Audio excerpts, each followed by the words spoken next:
Good morning, everybody. Welcome to the Saturday morning real estate marketing show with RuthieRocks, Ruth Allbrand, and I am Marketing Max. And this is show number 359 as we approach the end of the year here.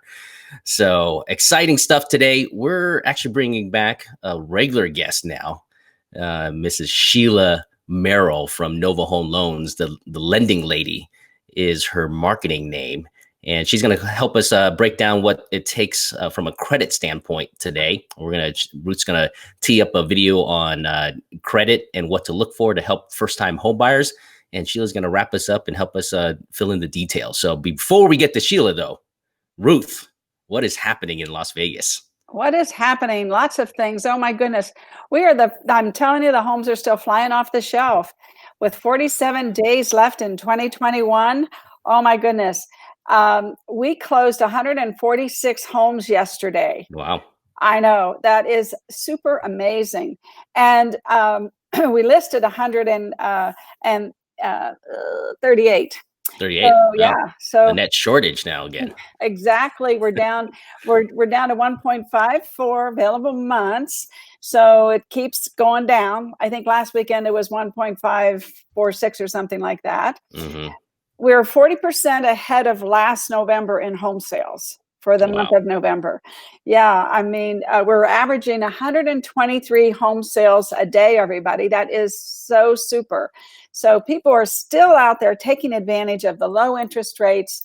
The millennials, the first-time home buyers are in the market. And even though the interest did jump a tad this week, we'll talk to Sheila about if that makes any difference or how much difference it makes. Mm-hmm. It's got to be just pennies, right? It didn't jump that much. Correct. But it made the news.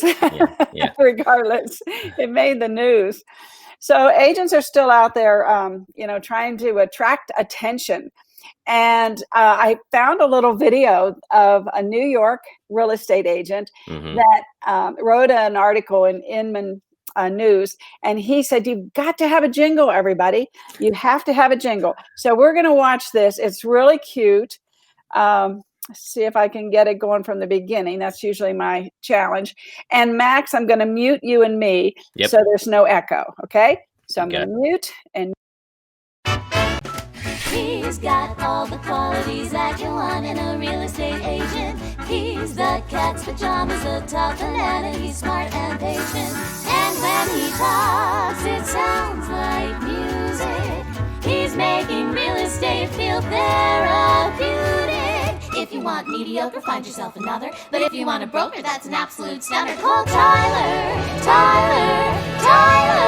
with it. If you buy or sell, then have no fear. 'Cause Tyler with it's almost. He's almost here. I'm not a singer, but I am very good at helping people buy and sell homes in New York City. He's here. Gals, no need to make a big production.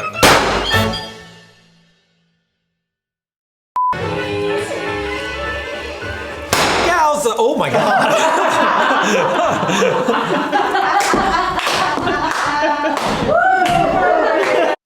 So that's what he's saying.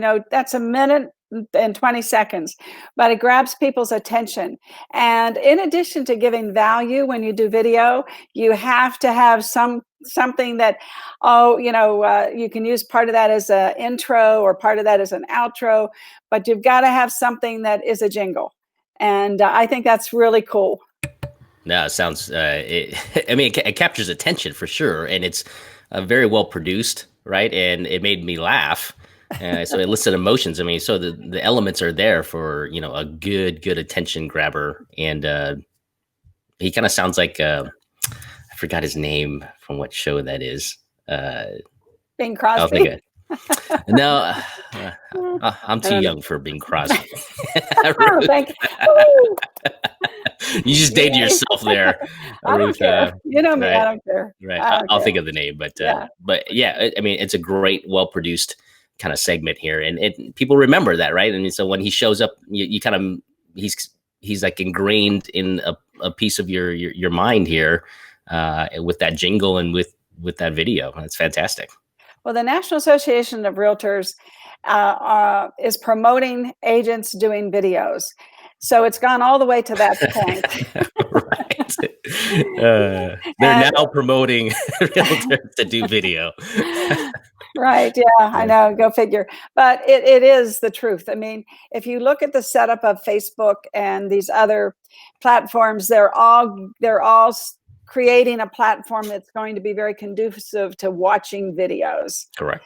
Yeah. Correct. So, yeah. And I mean, I can remember when it used to take me 5 minutes to download a video from, or upload it. Now it snaps right there. Super fast. Yeah. Now. Right. So their platform has really expanded in that area.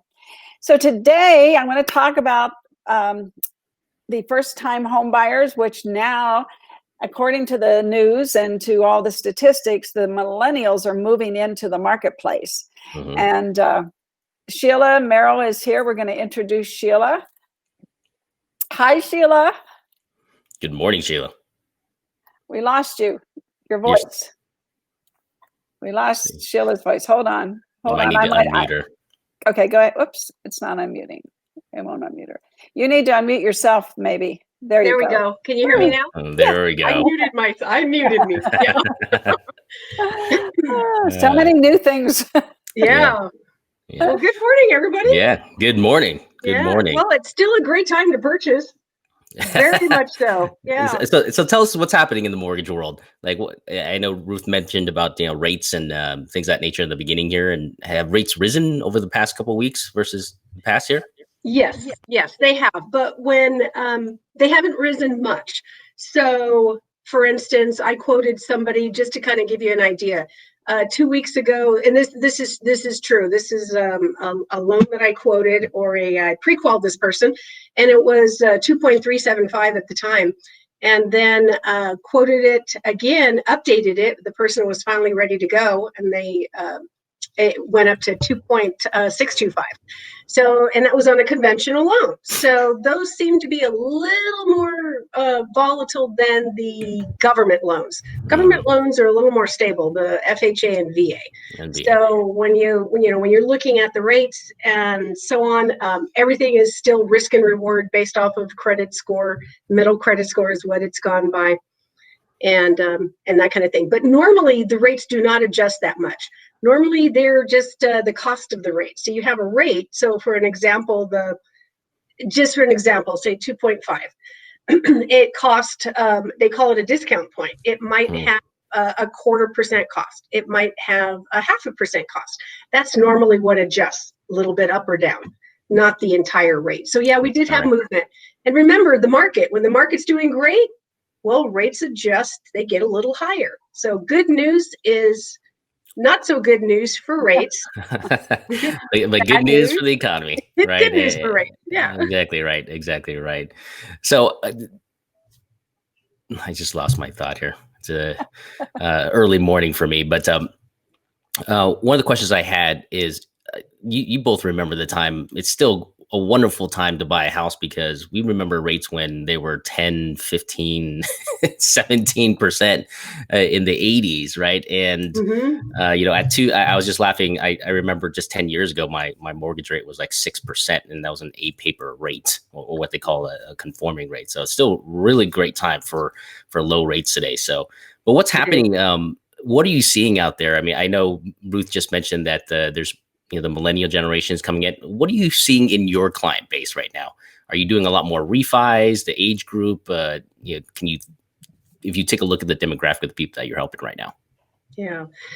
Well, refis are a little ahead of the purchases, not by much. So a lot of the things I'm doing right now are probably about 65-70% refinances, and then the rest are purchases.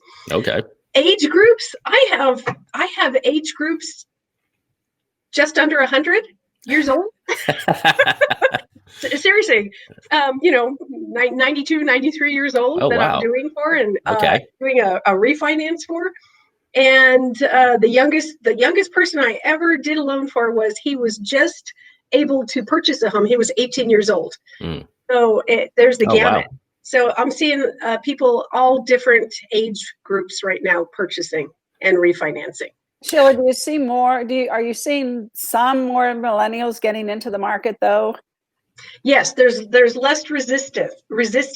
So they see the opportunity and they're seizing it instead of renting. Can everybody see that, the rent versus owning? Yes. Okay, so the rent versus owning, I did a comparison. The lending lady does classes over at Be Social Savvy 8400 West Sahara with Ruth. And this is part of converting renters to buyers. So this rent versus owning is a real example of why somebody should purchase instead of rent right now. You can get into a home for a lot less money, especially with down payment assistance. All you need is a 640 middle credit score. So 640 middle credit score. So for instance, you could buy a $300,000 home and only come out of pocket $1,600, under $2,000 if you used Home is Possible down payment assistance versus renting and coming out of pocket, anywhere from $4,000 to $6,000 depending on the rent amount. Yeah, the security deposit, the first month's rent, the cleaning deposit, the key deposit, the application fee, those all add up to be more than a down payment on a home. Mm-hmm. Yeah, so it really makes sense. And I've had people that are looking right now. I have somebody that wants to do a rent to own, and I've explained it to them about this option here. And actually the realtor and I are going to talk to them, this person, a little bit later, and give them the real life example that it really makes sense to purchase now than wait. He's afraid that the market is really going to shift. Well, the market, we're not seeing that. That's what I'm hearing from you guys, the real estate agents, right? No, homes are going off the shelf like toilet paper. Yeah, they're going to disappear. Exactly. Right. So, if anything ever does change, you can always sell it. Why are you paying somebody else's mortgage? Why don't you start earning equity, for yourself? So there's always an out. So if someone purchased a home last December, it was $310,000 median price. Now the median price is $340,000.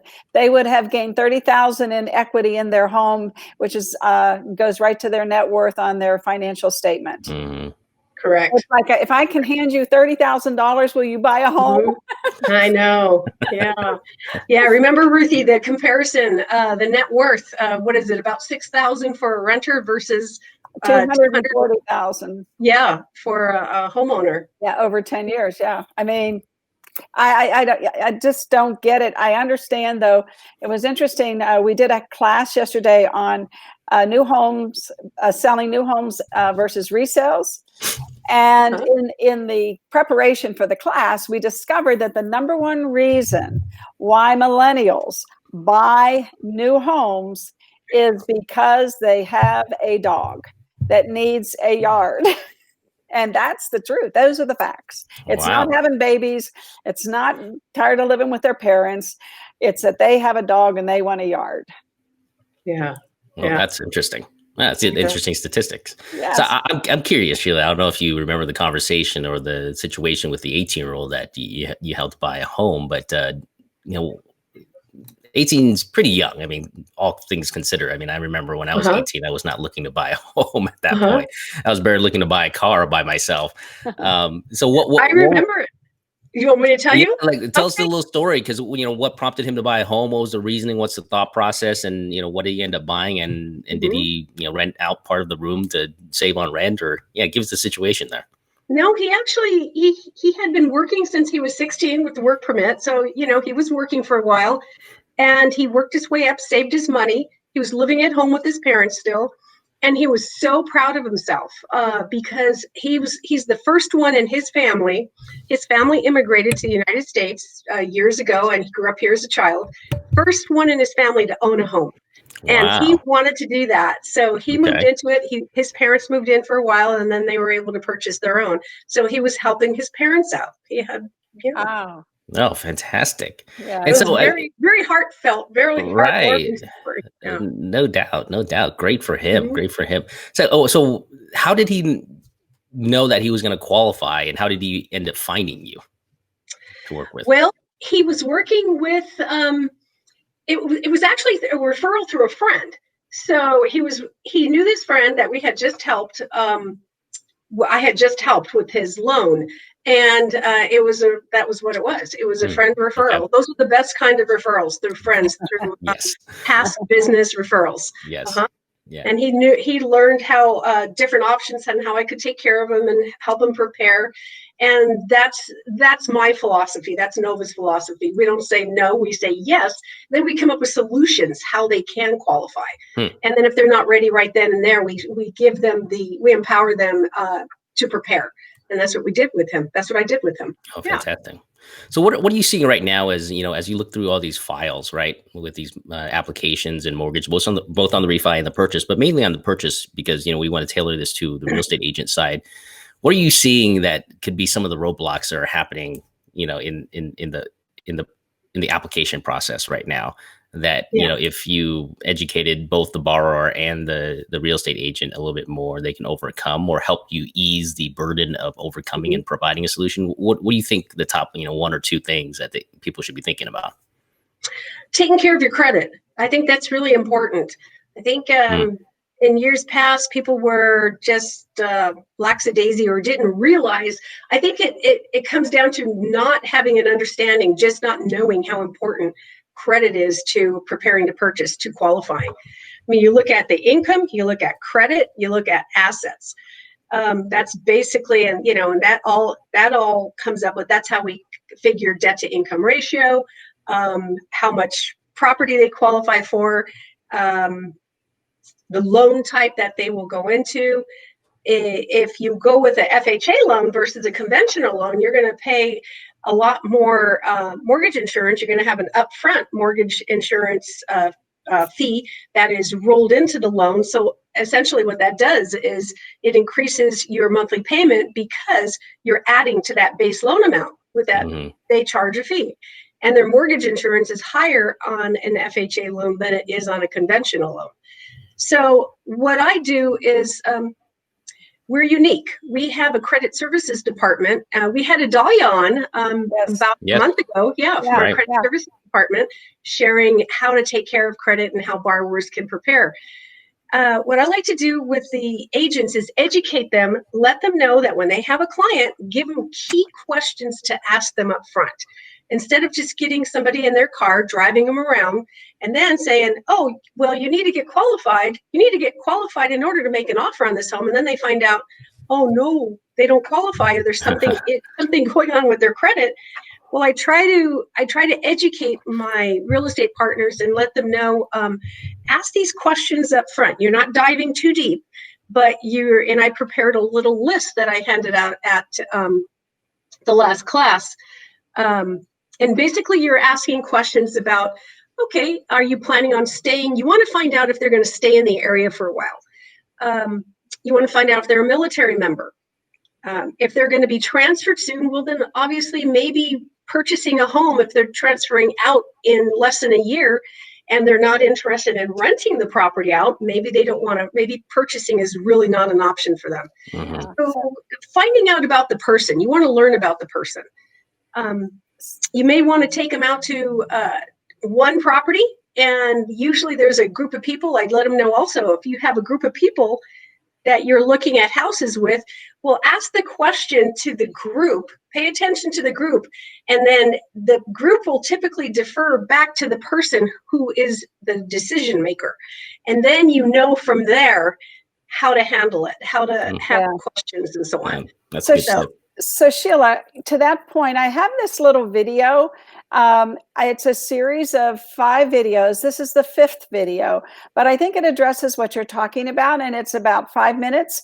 Let's watch it. And because my thoughts is I'm putting together a little sequence for the real estate agents to use these little videos to send to people. So that's what I want you to look at and see if this would be a video that you would maybe give to an agent, or this is the 5th one of the series, but we don't have 30 minutes to watch them all. But anyway, let's watch this. Okay, let's watch it. All right. Okay, I'm gonna hide Sheila. Let's see, let's put this up. Solo on. Mute us, Mac. This money presentation is for informational purposes only and should not be considered or taken as personalized financial advice. If you are looking for personalized financial advice, we highly recommend you seek out a licensed financial advisor who will be able to discuss your specific situation with you directly. Welcome back to day 5 of our first-time homebuyer challenge. My friend, you're doing amazing. Today's the most fun. It's time to shop for your dream home. But before we dive in, I want you to take a moment to appreciate, honestly, just how far you've come. You see, lots of people dream of owning a home, and then they don't act. You, my friend, you've taken massive action. You signed up for this challenge, and then you showed up and you did the work. By now, you've hopefully opened a homebuyer account. You've pulled your credit report and your credit score. You've compared multiple lenders. You've looked at pre-qualifying for a mortgage. And if you have credit card debt, yesterday you may have looked at the 3 methods that I gave you to pay it down faster. And you did all of that in 4 days. That's a ton of small wins, getting you closer to your dream of home ownership. So well done. Remember, when you know better, you can do better. Now today, on day 5, the final day of the challenge, we're going to look at how do you go about shopping for a home online? How do you shop for your dream home? What are the benefits of working with a real estate agent? Let me ask you a question. Have you looked at homes online yet? I love looking at homes online. If you're seriously interested in buying a home, and I know you are, chances are high you've already looked online. In fact, today, most home searches start online. According to the National Association of Realtors, it's the first thing people do. What's the second? Talk to a real estate agent. I get it. Looking at real estate online, it's fun, it's easy, and you can do it from anywhere. It can help you get to know a market, and it can help you even identify the top agents in your area. So I highly recommend you spend some time online doing research. I also recommend setting up a home buyer alert for your market based on the criteria that you're searching for. But let's talk about the next step, working with a professional realtor. A smart real estate agent can make a world of difference. They can help you think through the best home for you that you can afford. They can show you listings in your price range. They can help you find the best deal. Avoid problem homes, buildings, or developments, and get the lowdown on the community if you don't yet know. They can help you make an offer, negotiate that offer, and they can help you with lenders, attorneys, title companies, and contractors. And they can save you time by doing much of this work for you. And when the day comes to sell or rent your home, they can assist you again. Here's the truth, there's even more than this that a professional real estate agent can do for you. But that list was a great start on the benefits.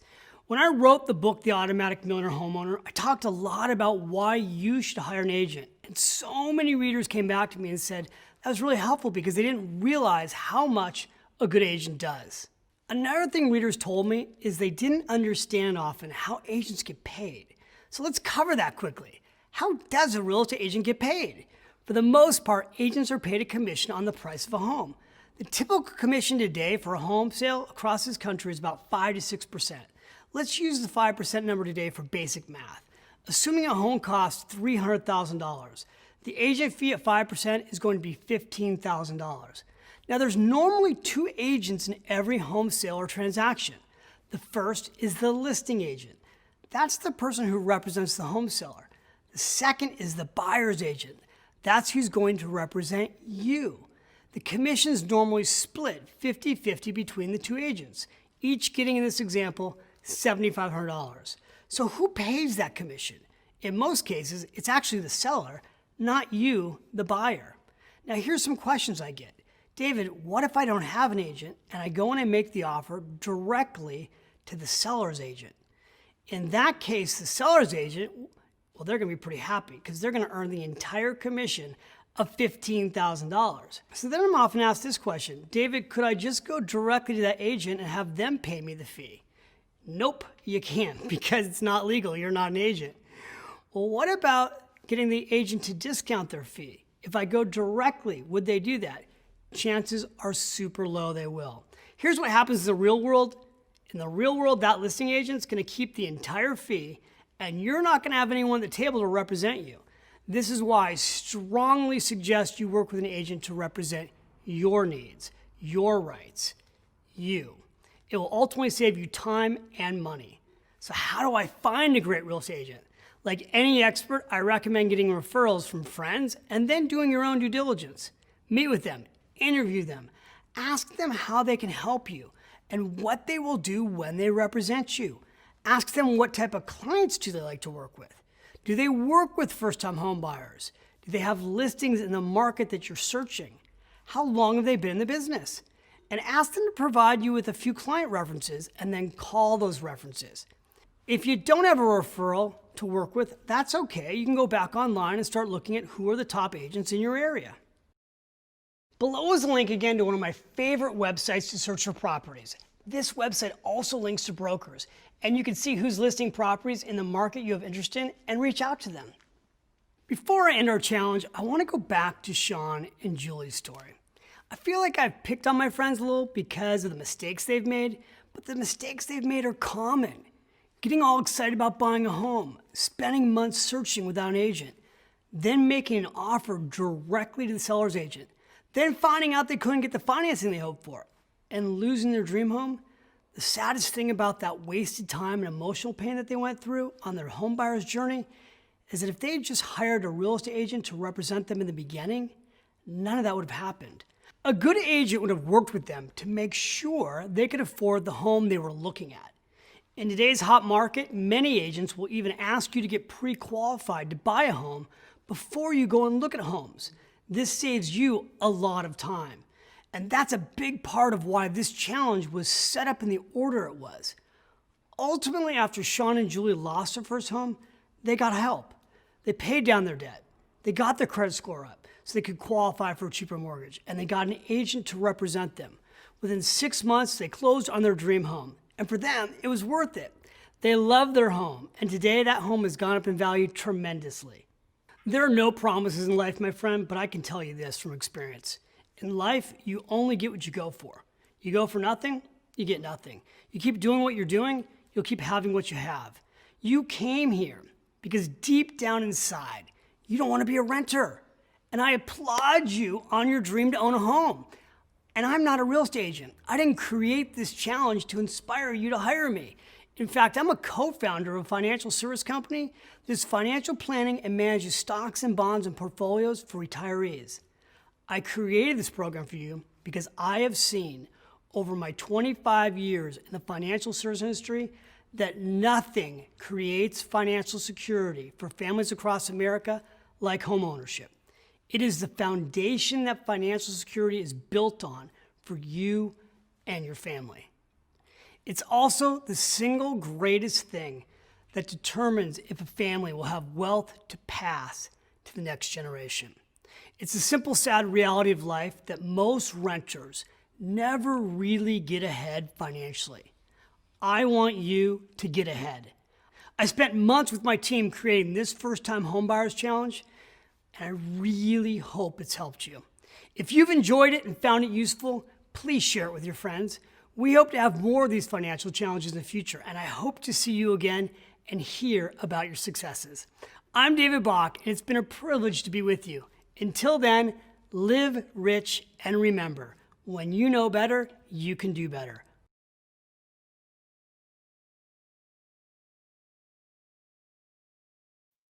Here, can we hear? Are you there, Max? Yep, I'm here. Okay. So I don't know why you're not your video. Did you mute? Did you do something to your video? Here we go. No. Okay, let's see if it's going to bring you back. What happened to Sheila? There's Sheila. Yeah. I think we're probably in the lobby or put down somewhere. Okay, hang on, everybody. The technical challenge. Says I'm live. There we go. There we go. So that's the fifth of a series of videos. There's a video in there about the credit, but it gets too long. So Sheila, when you meet with your buyers, what stage of the game are they in? Have they found an agent? Have they done their credit? Have they paid down their debt? Do they know anything about it? About the process? They're in a variety of stages. Some of them were already pre-qualified from somebody else. They didn't like what they heard. They didn't like what they were told to do, their options, and then referred to me. Some of them come from agents. Some of them come from, just prior clients, like the 18-year-old, and they just refer them over. Usually what happens when they refer them over, and if they worked with the agent before, I keep everybody together, whoever worked with that person before, whoever was the referral. That's important. But they're in a variety of stages. And usually when I meet with somebody, first thing we do, I ask them the basic questions to get pre-qualified. We talk about, how long have you been employed? What's your sources of income? So the rule of thumb is 2 years employment, whether it be salaried or variable income, meaning hourly. And then we talk about length on the job, the amount of their income, their credit, how they think their credit is right now. Have they had any major derogatories? Have you had a bankruptcy? Have you had a foreclosure? I ask them a series of questions. And then it's kind of like the game of Monopoly. If you land on this box, or this square, you go here. If it just depends on what they need, is how we help prepare them. So, yeah. With credit, if they need credit challenge, if their credit have small credit challenges, refer them over to our credit services division. So what are the most common credit snags that you see with borrowers? Is there like one or two, three that come up all the time? And usually just collections, just letting something go. It's like the deer in the headlight effect. They're afraid. They don't know what to do, so they're afraid. So they just let it go, thinking it's going to go away, but it won't. So usually I run into medical collections or regular creditor collections, that kind of thing. Medical collections are easier to handle. We normally don't have to include them if they're small. Credit cards, it can affect their credit score because it will keep reporting on a monthly basis. Yeah. So the rule of thumb for credit, derogatory reporting on a monthly basis will drive the credit score down. Positive, timely payments on a monthly basis will improve the credit score. So that's what I try to talk to the client and educate them on, what they can do to improve it to help get ready. A lot of the clients I talk to want down payment assistance, would like it. So that's income driven. And that's why we looked at that rent versus owning graph earlier about the comparison. And they have their own guidelines. So one of the good programs here in Nevada, it's called Home is Possible by eHousing, Nevada eHousing. And this is an example of their program. I pulled it from, and it's available on the website. We'll go to ehousing.com and just pick Nevada and look at it. It's public information. So when you say income driven, what do you mean by that for our viewers? Income driven. That's a good question. Income driven has to do with the maximum income that they can qualify for the program with. The Home is Possible down payment assistance program, like a lot of down payment assistance programs, are available to use one time. So you can't use them over and over again. They're there to help people become homeowners. For example, the government qualifications for the Home is Possible program for FHA and VA is $98,400 for this particular program. Now, there are others that will go a little bit higher. USDA goes a little bit higher. That's not a down payment assistance. It's a loan program unto itself. But the Home is Possible for the government loans, it's $98,400. And then for conventional, it is 80% of the area median income. So that can vary depending on the county they're in, Clark County, Knight County, Washoe, et cetera. Right. So do they give a little bit more leniency on some of the collections on the credit, when you say income driven, or is it more stringent, or is it the same? No, it is actually a little more stringent. Down payment assistance works in conjunction with FHA, VA, conventional, USDA, with the loan programs. It is a silent second that will be, it gets recorded as a deed, and it has a forgiveness period. The shortest period is 3 years, and the longest period is, I have it open over here, Used to be 30 years, but the longest period right now is 7 years. Oh, okay. So that's not, they've greatly improved that. And then it's really a good program because it's a short enough time where somebody can get into their home, stay in it. And once that period expires, that 3 to 7 year period, that deed will fall off. And so they don't owe any, they don't owe any of that money. No, just give it to them. Yeah. Wow, And okay. it's 0%. It's a 0% second. They have to live in the home though for 3 years. 3 to 7 years, right? 3 to 7 years. And if they do move out of it, it's prorated and they can repay that prorated portion through the proceeds of the sale. That's amazing. Yeah, that's great. I don't think a lot of people even understand or even know that's even possible. Home is possible. Yeah, no, it's a great program. Where it's a little bit more stringent is, for example, say somebody with a 680 mid FICO score will get FHA, right? This is just an example, low 2% range. Well, if you use down payment assistance, the rate right now, today's rate is 3.125. So there's a little bit of a trade-off, but the benefit is it helps you with the costs, the funds to come in with to purchase the home. Yeah, absolutely. Yeah, and that's usually the biggest barrier, right, Sheila? I mean, for a lot of homeowners is that coming up with the down payment. People think they need to put 20% down. You know, we're ingrained in that through our history, but we understand that even after today, even in today's market, you don't have to have that much money down with all the programs that are available. That's true. You don't. And what I like to do is empower the client and give them examples. So if you use the program, here's what you would qualify for. And if you don't use it, here's what you may qualify for. So you have more purchasing power if you don't use the program, because the debt to income ratio allows you to go a little bit higher on FHA without down payment assistance versus down payment assistance. I don't know if you know this answer. You know, it's probably on the minds of a lot of Americans, obviously, during this whole crisis that we're going through with COVID and potential, more lockdowns here. But have you seen any statistics on default rates and late payments and stuff like that in the mortgage industry? Is that being talked about, within your company or things of that nature? Yeah. I've seen a little bit. The numbers are very low. I don't know the specific numbers, but they're not very high. So for instance, when COVID first started, when I would get calls, I would educate my clients and let them know what would happen.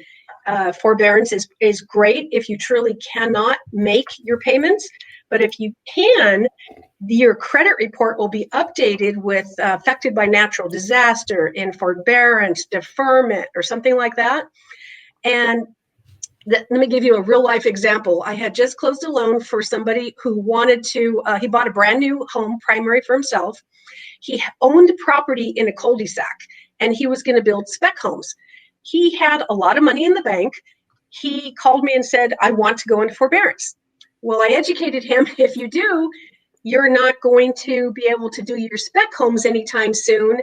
And it's really for somebody that truly lost their job. And I enlightened him. So he decided not to go into forbearance. He could qualify. He could make his mortgage. He didn't have a hardship. So people think early on, people thought it was free money. That right, like a forgiveness period or something. Right, exactly. Right. So it was up to the lender to educate them what it was really for. Right.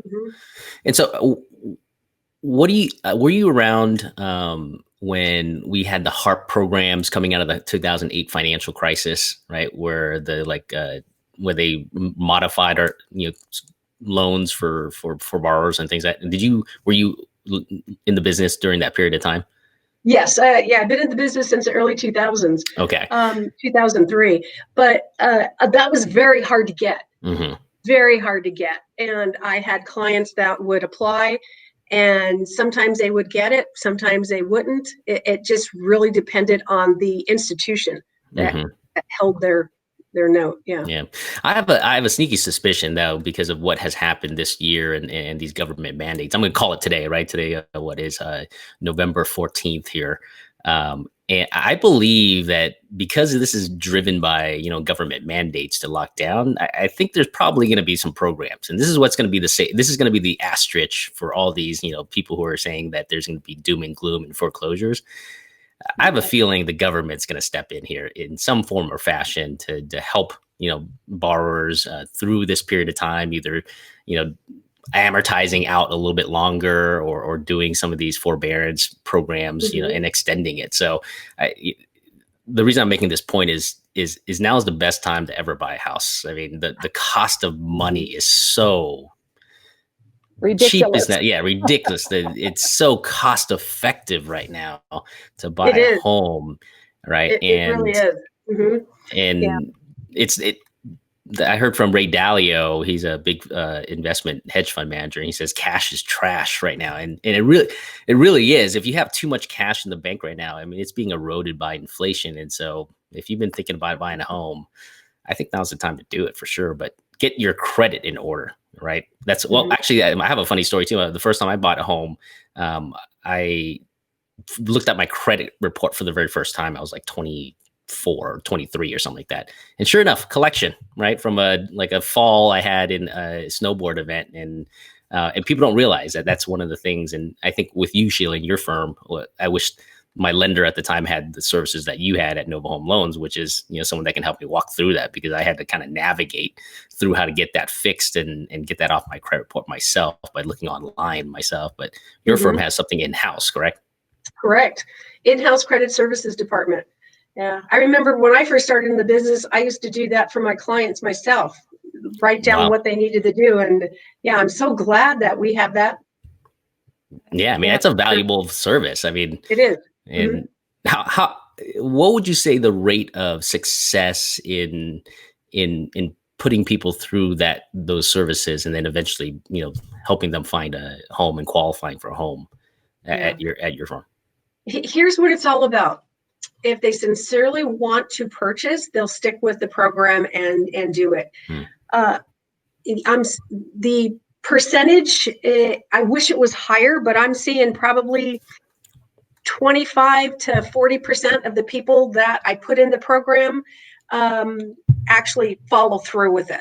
So I wish more people, it has to do with, okay, I got myself into this either knowingly or not knowingly because of medical or whatever the situation was, a divorce or whatever health issue. But if you want to buy a house, then you have to look at the whole. We empower them. We give them we give them guidance. We spell it out exactly what they need to do. Then it's up to them to follow through. We can't do it for them. They have to do it. Yeah. So to improve their credit. And the amazing thing with your firm is you guys do it for free. There's no cost, right? I mean, we do it for free as part of the loan purchase process or refinance process. So we don't do credit services for just to do credit services. Correct. It's part of doing a loan. Yeah. Right. No, because there's services out there that charge like $100 a month just to kind of help you monitor, and it's still up to you to do all this, all the work. And credit repair services actually are becoming a very lucrative business right now, because I'm seeing a lot of ads from them on social media right now. And so it's becoming a boutique niche market business because a lot of people don't pay attention to their credit as they should, like you said in the beginning here. That is true. That's absolutely true. So. All right. So we're coming up on 15 minutes to the hour here, Sheila. I mean, any last words, any thoughts that you want to share with the viewers before we pass it back on to Ruth to see what classes are going on this week? Well, we do have a credit. Dahlia's going to be in town in December. We have a CE class that we are sponsoring. I am looking for that real quick. Credit. So if anybody is interested, just follow up with me directly. Ruth, can you post my email address over to the side? And they can follow up with me if they want to learn more about credit services and taking care of credit. As an agent, it's going to be for the agents as a CE class, elective CE. So can you hear me? Yes. My screen is frozen. I'm going to click something to unfreeze it. And if it knocks us off, it's been a great show. Tune in tomorrow morning with Ruth live. if it knocks off. I've got the little circle going on, Max. So I will tell everybody that, are you done wrapping up, my love? And then I'll post on the video, I'll post your phone number and contact information, Sheila. Okay, thank you. Okay, because I can't do anything except talk. Yeah, But I anyway, can see you still. I know, can see you. I know, but I can't put my schedule up. So anyway, Oh, on Monday, we're having cybersecurity class from 10 to 1, 3 CE credits. You can Zoom in or you can come into class, limited seating, mask up based on the social distancing guidelines. We don't want to be in trouble, so we're following those. And if you go to bee.vegas, you can sign up. Please sign up. It's a critical class. You will learn how to stop people from hacking into your websites, doing phishing, all types of scams that the hackers do. And we show you how to protect yourself on social media so that you don't get stalked. Because as a real estate agent, we're out there. We are out there. So, and if you're in business, you have to be out there. So we show you how you protect yourself. Yeah. So 10 to 1 on Monday. Please sign up at be.vegas. And we have, then on Friday, we have another class. And on Friday, the class is about law. And not knowing is no excuse. And it is up to date on today's current laws. And Jimmy Dague and I make it fun and interesting. So lots of things always going on at the training center. And are you doing any training on Tuesday, Sheila? Not this Tuesday, the following Tuesday, because I just had one this past Tuesday. The next one I was requested to do, the agents want to see a comparison of the CD, comparing it to the settlement statement. So we're going to review that, and then we're going to review what is required for the loan process up front. It's fantastic. Yeah, fantastic. Yeah. Yes. All right, everybody. All right, everybody. I can't even do a sign off. Right. Well, we're just going to sit here and talk until the show ends. Just spitfire. I think if Sheila, if we probably all leave, then you can probably sign off. Okay. Yeah. So. Okay, I'll go ahead and sign off. Yeah. Have a great week, everybody. Okay. Have a great weekend, everybody. Take care. Yeah. And see you next Saturday. And tune in tomorrow morning for Ruth Live. Are you there?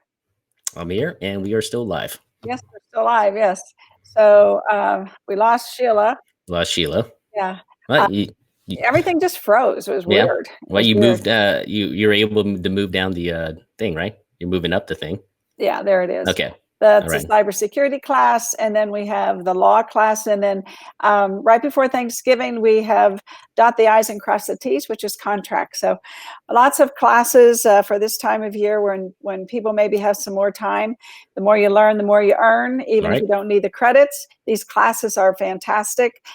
Jimmy Dague is he works on these classes constantly, so it's not that they're not dry. He fills them with humor and just a lot of fun. Yeah, absolutely. So tune in. Lots of things going on, and keep pushing through the end of the year here, because what you do now will determine the first couple of weeks, if not the couple of months of next year in your production. So, all right, everybody. Okay, I'm going to end it, and then.